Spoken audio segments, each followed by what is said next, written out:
Jai Hind students, I sincerely hope that you are studying well, and I must insist on watching my video till the end, right? Don't miss a single point during the entire session, right? So continuing with the mathematical tools, today you are going to complete these two topics, binomial theorem and quadratic equation. This quadratic equation you are already familiar with. You must have studied in mathematics in class 10, isn't it? So we'll discuss binomial theorem and quadratic equation. Here I must again remind you that mathematical tools, there are some very important formulas which we will be frequently and oftenly using in solving numericals and deriving articles in physics. So whether you are a medical student or a non-medical student, you need to understand these concepts very carefully, right? Then only you need to apply this in solving problems in physics. We are done with integration, we are done with differentiation. So let's begin with binomial theorem and quadratic equation. According to binomial theorem, it states that 1 plus x to the power m, it is equal to 1 plus mx plus m minus 1 divided by 2 factorial into x square. This is read as 2 factorial plus m into m minus 1, m minus 2 divided by 3 factorial x cube plus m into m minus 1, m minus 2, m minus 3 divided by 4 factorial x to the power 4 and so on. This is the binomial theorem, and we can expand it using binomial theorem only if this condition holds valid. The mod of x, it should be always less than 1. And over here students, m, it can be positive, m can be negative, or even it can be fraction. So m can be any number, any real number, right? In case m is positive, then the series will contain m plus 1 terms.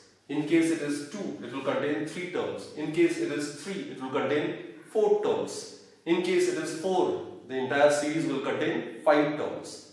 And in case the value of m is negative or it is in fraction, then the entire series will have infinite terms, right? So this is known as binomial theorem. Understand this sequence. This is 1 by 0 factorial, this is mx by 1 factorial plus m minus 1 by 2 factorial x square plus m into m minus 1 m minus 2 divided by 3 factorial into x cube plus so on. So the order of x is increasing. Here it is x to the power 0. X to the power 0 is 1. Here it is x to the power 1. In the third term it is x to the power 2. In the fourth term it is x to the power 3. So with the increase in the term, the order of x also increases. So here I must mention 1 factorial, 0 factorial, 2 factorial, what does it actually indicates? Like 0 factorial, it can be represented like this as well, and it is equal to 1. 1 factorial, it can be represented like this, it is also equal to 1. 2 factorial, it can be represented like this, so it is 2 into 1, that is 2. 3 factorial, it can be written like this as well, so it is 3 into 2 into 1, which is 6. Now 4 factorial, it can be written in this particular manner. 4 into 3 into 2 into 1, that is 24. Similarly students, 5 factorial, it is 5 into 4 into 3 into 2 into 1. So which is 120. So 1 by 0 factorial. 0 factorial is 1. So 1 by 1 would be 1 only. mx by 1 factorial. Then 2 factorial, 3 factorial. Just observe this sequence. In the denominator it's 0 factorial, 1 factorial, 2 factorial, 3 factorial, 4 factorial, and then so on. Right? Here the power of x is 0 in the first term, 1. In the second term the power of x is 1. In the third term the power of x is 2. In the fourth term the power of x is 3. And so on. So observe the sequence. And here, from physics point of view, from physics point of view, I must mention a very important point. If the value of x, if the mod of x, magnitude of x is less than 1, then what happens is the terms containing higher powers of x will be still smaller. Look students, if x is less than 1, then the higher powers of x would be still smaller. Suppose x is 0.5, then what about x square? It will be 0.25, which is still smaller. X cube would be still smaller. X to the power 4, it would be still smaller, approaching towards 0. So what I mean to say is that if a number is less than 1, then the higher powers of that number will keep on decreasing, and eventually very high powers of that number will eventually lead to 0, or it will be negligible.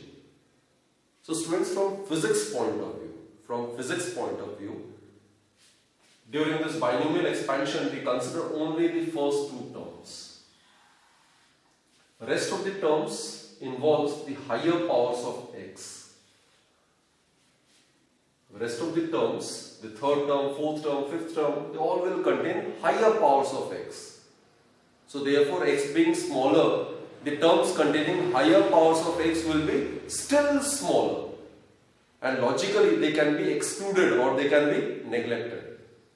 So from physics point of view, you need not to remember the entire series. From physics, from my subject point of view, only you need to remember is 1 plus x to the power m, where mod of x is less than 1, it is equal to 1 plus mx. This is the formula which we will be making use in physics, but only when mod of x is less than 1. Right students? Similarly, you can modify it. Suppose it is 1 plus x to the power minus m. So definitely it will be 1 plus, in place of m it will be e to the power minus m. So it will be 1 minus mx. Isn't it? And 1 minus x to the power m, it will be also equal to 1 minus mx. And 1 minus x to the power minus m, it would be equal to 1 minus x into minus m. So that will give you 1 plus mx. So from physics point of view, you simply need to remember these four results. Right? Again I repeat, this is the binomial theorem, and this is applicable only when the mod of x is less than 1. Now, the terms from the second term, third term, fourth term, it all contain higher powers of x. Since x is less than 1, therefore, the terms containing higher powers of x can be neglected from physics point of view. So from my subject point of view, we consider only the first two terms, which is 1 plus mx. And always remember, if the value of m is positive, it will have m plus 1 terms. If the value of m is negative or is in fraction, it will have infinite terms. Anyway, from physics point of view, you need to remember these four results, right? Before we proceed with the quadratic equation, I'm sure, I need to convince you with an example of application of binomial theorem in physics. So let's do it. What to do is, we are all aware of acceleration due to gravity, isn't it? You all have read it in class 9. So let's discuss a question based on that. And then you'll be able to understand the concept in a much better way. Suppose this is Earth, right? And this is center of the Earth. This is center of the Earth, and it is a point on the Earth's surface. And suppose Earth, for all practical purposes, can be considered to be a sphere of radius r. So here, at point A, on the Earth's surface, the value of acceleration due to gravity is given by g capital M divided by r square. G is, students, universal gravitational constant. We'll discuss it in detail in the chapter gravitation. M is the mass of the Earth, right? And r is the radius of the Earth, right? So at a point on the Earth's surface, the value of acceleration due to gravity is given by gm divided by r square. Now suppose this is a point B, which is at a height h above the Earth's surface, right? B is a point which is at an altitude of h above the Earth's surface. So at point B, the value of g would be, suppose it is g dash, it would be, g is universal constant, it will remain same at point B as well. Mass of the Earth, that will remain constant. Now here r is the distance between O and A. Now which distance is to be considered? From O to B, and this distance, as it's pretty evident from the diagram, it is r plus h. It is r plus h whole square. Isn't it, students? So this is the expression for the acceleration due to gravity at a point on the Earth's surface, and this is the expression for the acceleration due to gravity at a point B, which is at a height h above the Earth's surface. Now suppose we are asked to find out the expression for acceleration due to gravity at point B, which is at a very, very small height above the Earth's surface. That is, in case h is small as compared to r, then we are supposed to find out the expression for the acceleration due to gravity. Radius of the Earth, you are aware, it is 6400 kilometers. It's the radius of the Earth. Suppose we need to find out the value of acceleration due to gravity at 100 meters above the Earth's surface. So 100 meters, students, it's very small as compared to 6400 kilometers. So we are considering that case where h is very, very small as compared to r. Therefore, h by r would be very, very less than 1. So what I mean to say is that the terms containing h by r would be very, very small and hence can be neglected, right? So let's find out the expression for acceleration due to gravity at point B when this condition is satisfied. That is our objective, right? So there we will make use of binomial theorem. So let's see. Dividing second divided by first, what we get is g dash divided by g is equal to r square divided by r plus h whole square. You can write like this, students, right? R square. Here you can consider this. R can be taken as common and it can be written as 1 plus h by r, and this is whole square, right? R square will get cancelled, so we will be left with 1 divided by 1 plus h by r whole square.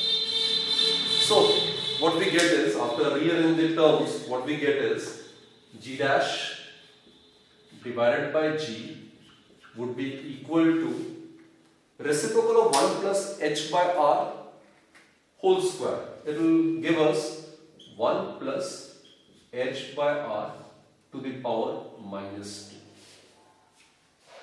Now consider on this, it's given h by r is less than 1. So it is in the standard form of a binomial expansion. So we are aware 1 plus x to the power m, where mod of x is less than 1. Here x is h by r. So it is given h by r is less than 1. Then only binomial expansion is applicable. So what's the formula? 1 plus mx. This is the formula which we will be using over here so as to expand this. So what you get is 1 minus 2 h by r plus terms containing higher powers of h by r plus terms containing higher powers of h by r. Now look, students, h by r is very, very small as compared to 1. Therefore, the terms containing higher powers of h by r would be still smaller and hence can be neglected. So from physics point of view, all these terms can be neglected. So we'll be left with only these terms. So this is the expression. Therefore, g dash is equal to g 1 minus 2h by r. So this is the expression for the acceleration due to gravity at point B, which is at a height h above the Earth's surface, and h is very small as compared to r. R is the radius of the Earth. In that case, making use of binomial theorem, we can obtain this particular result. So there lies the application of binomial theorem.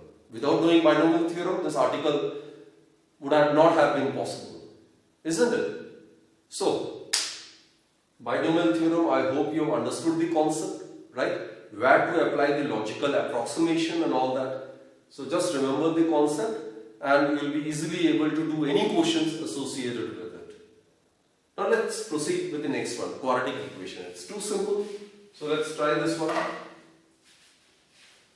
So quadratic equation, first we'll discuss its standard form and then how to solve it. The discriminant, then the roots of the quadratic equation. Quadratic equation, you are aware students, expression. First we'll discuss expression. Quadratic expression is ax square plus bx plus c. This is the quadratic expression. This is quadratic expression. So what's the degree of this expression? It is 2. This is the degree. 2 is the degree of the quadratic expression. Now when an expression is equated to 0, then it becomes an equation. So what is the standard equation of a quadratic equation? It is ax square plus bx plus c is equal to 0. This is the standard form of a quadratic equation. This is the standard form of a quadratic equation. It's clear, students? Okay. Now what to do is A, B, C. You all are aware A, B, C are constants. A is the coefficient of x square, B is the coefficient of x, and C is another constant. Right? So how to solve? Any equation which is given in this form can be easily solved. There are various methods. One is by splitting the middle term or directly by using the formula for discriminant and finding the value of roots. You can easily get the result, right? First you need to check whether it is solvable or not. For that, the discriminant should be greater than or equal to 0. Discriminant, you are aware, it's given by b square minus 4ac. Clear, students? So what's the formula for the roots? One of the value would be minus b plus root discriminant, that is b square minus 4ac divided by 2a. This is one of the roots. The other one would be minus b minus square root of b square minus 4ac divided by 2a. This is the second one. So by using it directly or by splitting the middle term, you can easily get the value of the roots of the given equation. I hope this you have done it in your previous class, so you must be confident of it, right?